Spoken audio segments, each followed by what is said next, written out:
नमस्ते दोस्तों। इस वीडियो में हम जो हरियाणा के असिस्टेंट प्रोफेसर का जो 2016 में पेपर हुआ था उसको सॉल्व करेंगे जूलॉजी के लिए। HPSC zoology for assistant professor. ये 2016 में पैटर्न कुछ अलग था। जैसे कि बता रहे हैं कि अब की बार 5 ऑप्शन रहेगा। 2016 में मात्र 4 ही ऑप्शन थे और इस बार जो बता रहे हैं कि ये 5 ऑप्शन रहेगा। और अब की बार ये 5वां ऑप्शन रहेगा जिसको कोई, जैसे कि सीईटी में था, हरियाणा के सीईटी में कि 5वां ऑप्शन जिसको कुछ अटेम्प्ट हमें कोई सा भी उत्तर नहीं देना है उसके लिए 5वां ऑप्शन पे लोग घिस देते थे ओएमआर सीट पे। और पहले जो हुए थे 2016 में उसमें कोई निगेटिव मार्किंग भी नहीं थी, लेकिन अब की बार बोल रहे हैं शायद निगेटिव मार्किंग भी हो। तो हम आइए देखते हैं 2016 का पैटर्न क्या था इनका पूछने का। इसी से अंदाज़ा लगाया जा सकता है कि अब की बार कैसा क्वेश्चन आएगा। तो इनका क्वेश्चन हम देखते हैं। सबसे पहला क्वेश्चन जो है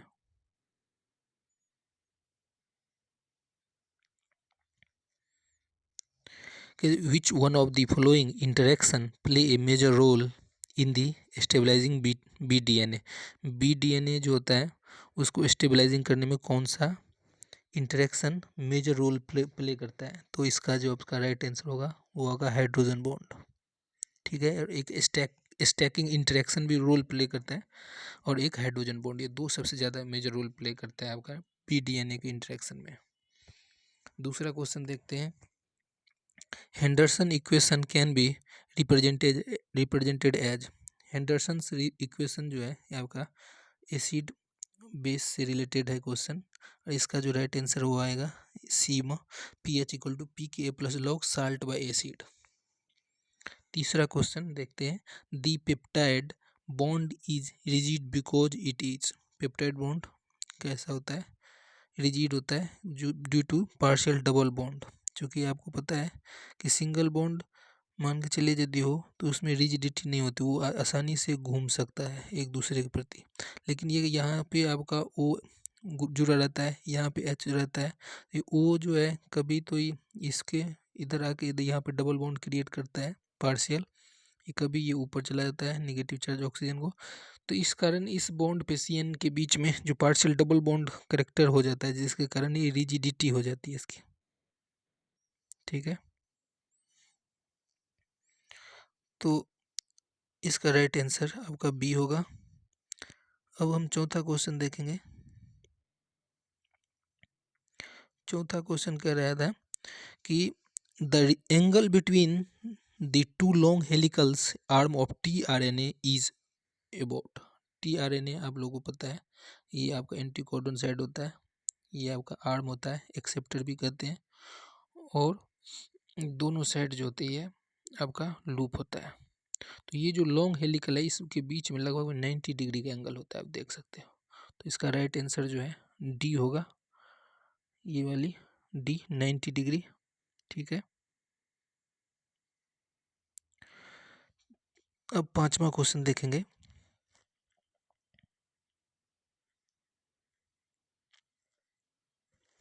पांचवा क्वेश्चन जो है वो है कि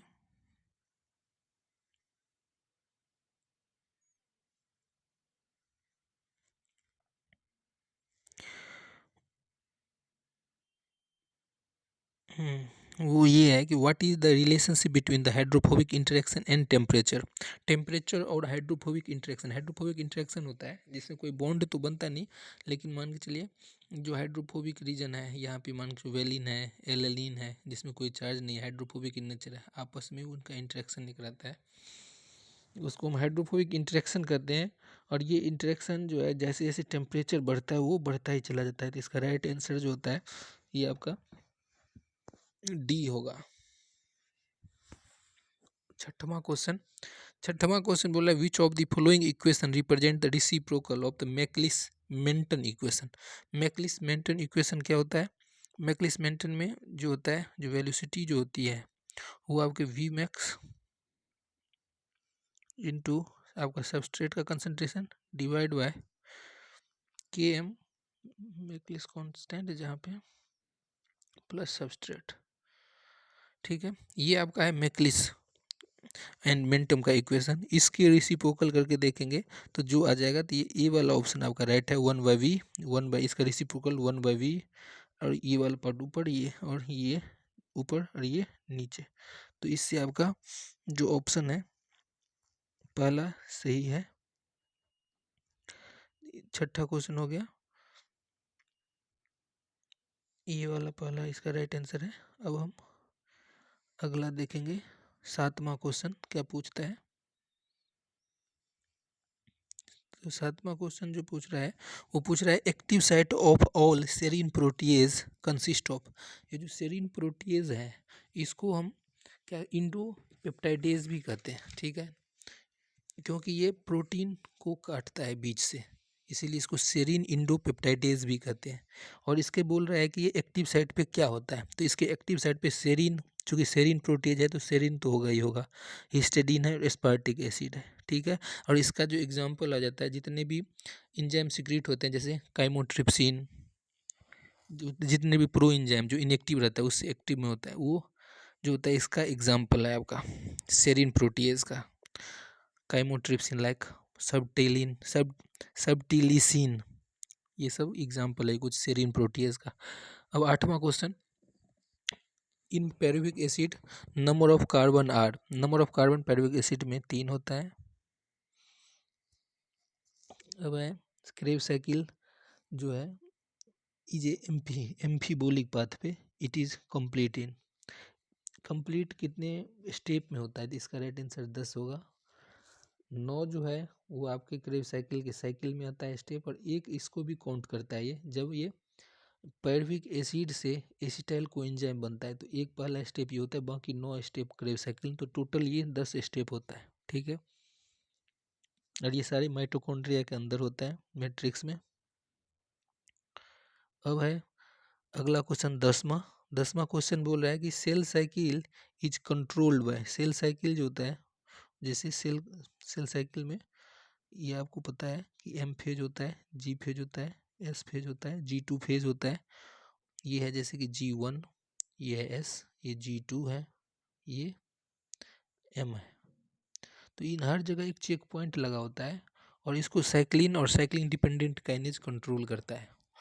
तो ये बोल रहा है कि cell cycle control by 4 step दे, 4 ऑप्शन दे दिया, और फिर नीचे आंसर आपको क्लिक करना है कौन सा सही है। तो साइक्लिन का कंसंट्रेशन, चूँकि साइक्लिन डिपेंडेंट काइनेज जो है, जब ये साइक्लिन इससे बाइंड करता है तभी ये एक्टिव होता है, तो टोटली साइक्लिन पे डिपेंडेंट है ये, और इसकी एक्टिविटी पे भी डिपेंडेंट, इसका एक्टिविटी पे भी डिपेंडेंट है कि भाई CD के एक्टिव है या नहीं है। तो इसका राइट आंसर बी और डी होगा, change change in the concentration of cyclin और change in the activity of CD के, तो B and D is right answer, ठीक है। अब हम 11वां क्वेश्चन देखेंगे। 11वां क्वेश्चन क्या कहता है कि बल्बियानी रिंग जो होता है, बल्बियानी, बल्बियन भी बोलते हैं कोई, बल्बियानी रिंग जो पफ जो होता है, बोले RS साइट ऑफ किसके लिए होता है, ये बल्बियानी रिंग उस किसके साइट होता है, तो इसका राइट आंसर होगा आपका RNA एंड प्रोटीन सिंथेसिस के, ठीक है। क्योंकि अब बल्बियानी रिंग में ये पफ सा बन जाता है, ऐसे आप लोग देखे होंगे DNA में। और हेलिकेज का भी काम क्या होता है, DNA को खोलना, पफ में भी ये खुल जाता है। अब भाई सिंथेसिस तो करना नहीं है, इसका ट्रांसक्रिप्शन करना है, ट्रांसक्रिप्शन कराते हैं पफ में, ठीक है। और RNA सिंथेसिस आगे प्रोसेस होता है, तो ये पफ का ज़्यादातर ट्रांसक्रिप्शन में स्टडी के लिए, इसका तो राइट आंसर आपका बी हो गया। अब है which of the following does not occurs during mitosis, mitosis में क्या नहीं होता है। आपको पता है सेल साइकिल में हमने बताया कि माइटोसिस का फेज M फेज है, इसके पहले ये G है, ये S है, ये G2 है, माइटोसिस यहीं पे होता है M पे, उससे पहले आपका G1 में ग्रोथ फेज, S में DNA रिप्लिकेशन हो जाता है। तो इसमें जो ऑप्शन है रिप्लिकेशन ऑफ DNA, ये एस फेज में होता है, ना कि माइटोसिस में। बाकी condensation of chromosome, separation of spindle formation, सारा काम माइटोसिस में होता है, तो बी है राइट आंसर। और इसमें जो है आपका RNA वाला राइट आंसर है। अब 13वां क्वेश्चन, 13वां क्वेश्चन क्या है कि phosphatidyl serine an important component of biological membrane is located in, कहाँ पे ये लोकेट करता है? आपको पता है जो ये सेल जो है, सेल के मेम्ब्रेन जो होता है फॉस्फोलिपिड का बना होता है, और फॉस्फोलिपिड जो है कई टाइप के होते हैं, जैसे कि फॉस्फोटाइडिल कोलेन, फॉस्फोटाइडिल सेरीन जो यहाँ पे पूछा हुआ है, ऐसे ही फॉस्फोटाइडिल जो है स्फिंगोलिपिड भी होता है, और एक होता है इथेनाइल एमीन भी होता है, ईएन। इस टाइप से कई फॉस्फोलिपिड्स हैं। उसमें से हमारा जो अभी ये क्वेश्चन आ रहा है, ये आ रहा है फॉस्फोटाइडिल सेरीन के ऊपर में, ठीक है। ये कहाँ किस और ज़्यादा मिलता है? तो जैसे कि मान के चलो ये सेल है, तो सेल के अंदर के साइड फॉस्फोटाइडिल सेरीन, चूँकि सेरीन में OH ग्रुप होती है, नाम से क्लियर है। तो और आपका जो अंदर का है ना ज़्यादा एसिडिक है एज़ कम्पेयर टू बाहर के एक्सटर्नल से, तो OH वाले आपको अंदर साइड ही मिलता है। लेकिन कुछ स्पेशल केस होते हैं जब ये फ्लिप कर जाता है, आउटसाइड भी ये मिलता है, उस कब ये ज़रूरत पड़ती है इस टाइप की चीज़ें? जब सेल को एपोप्टोसिस प्रोग्राम, सेल डेथ करने, अपने आप को मारना हो, या फिर दूसरी चीज़ एक और होती है ब्लड क्लॉटिंग में भी ये आपको सेल सरफेस के बाहर दिखेगा फॉस्फोटाइडिल सेरीन। तो ये डी वाला ऑप्शन सही है, the inner leaflet but inner present in the inner leaflet but flip flops to outer leaflet under specific condition. जब स्पेसिफिक कंडीशन क्या होता है? जब इसको ब्लड क्लॉटिंग में काम हो या एपोप्टोसिस कराना हो।